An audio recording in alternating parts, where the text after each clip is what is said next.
Thanks, Brian.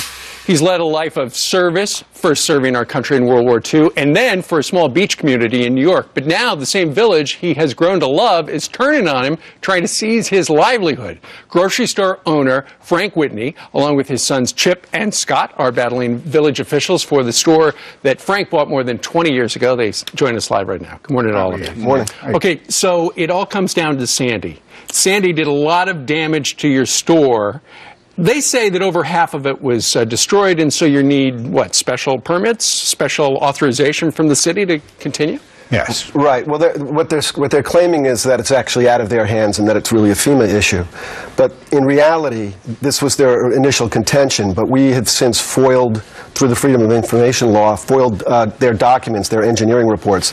After our own engineering reports stated that we had nowhere near 50% damage, we then got their reports and found that their reports said the same thing. Frank, why wouldn't they want you to rebuild your own grocery store? I really don't know. I can't give you an answer to that.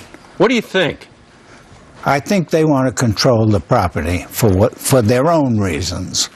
But I really, I can't say for sure why. And they've talked about using eminent domain.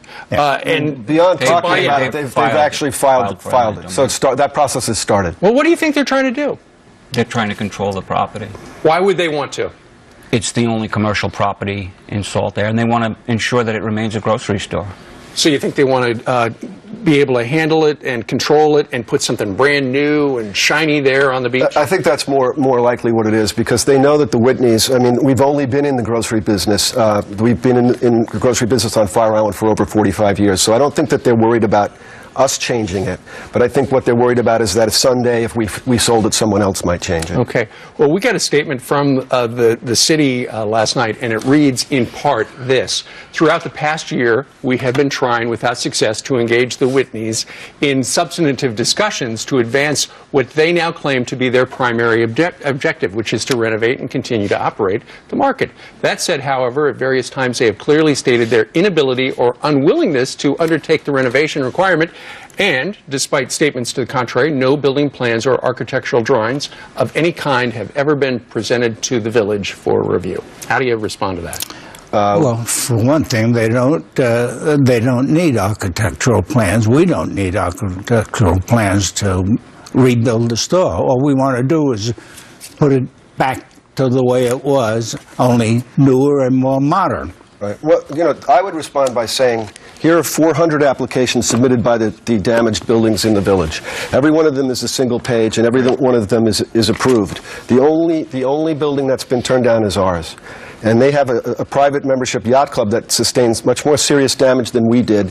They also turned in a single-page document and were immediately approved for repair. So I respond to it by saying, why is it that everybody else in the village, and in fact, every building in all of Fire Island was supported and aided in repair, yet we have to somehow turn in tens of thousands of dollars worth of documents?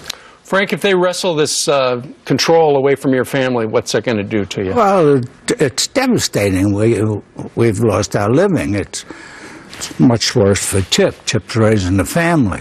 That's hard on him. It is. Well, keep us posted on what happens next. I certainly will. It's a landmark out there, so we want to know what happens. Thank you. Okay. Fellas, thank you very much for joining us. I certainly see you. All right, good luck to you.